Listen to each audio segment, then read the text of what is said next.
There we go. Jonathan, thank you for having me out to the house. So, I'm going to take this off so you can hear me. We're in a cast-in-place foundation, aka poured concrete. And the walls have had coatings put on them, and that's why we don't see them so well. And they did that to make it look like drywall back in the day. So, what's interesting about this is your main beam sits on this wall that is parallel to another wall that runs up at the garage. And you can see that this wall has been coated too. So what we'll do is we'll remove these pieces, and there's a piece of concrete right here. These pieces will come out. Nothing to be alarmed about. What we'll do is we'll get in and we'll take the metal and we'll clean that metal down or take it out if it's gone. Onion can get Rebar is like onion, and it can get 7 times its size, so it can continue to grow and swell. So the concrete's tensile strength, the flexibility is 10%. So you got a 3,000 pound pour with 300 pounds, it breaks it. Or the blowing up of the rebar, which splits it, and that will be a nice horizontal split. So they did some checking. The rebar's in the middle of the wall. Kind of interesting, because normally it runs here and here.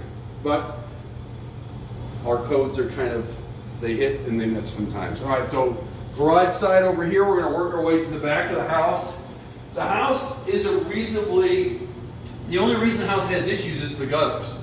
And we talked about that, and the gutter's a little bit failing in the back, which made the water come down, which made it want to push a little bit. So we'll go ahead and clean this all up with injections and carbon, and on the outside we're going to do some faux finishing where some of the concrete got a little messed up around the windows. We're going to do that here as well. Now when we take the coating off, we may find a few more feet of cracks. It shouldn't be a really big deal. This starts to die out before we even get into the window. Very nice. The front wall has the planter on it. Sometimes those can be part of the nuisance.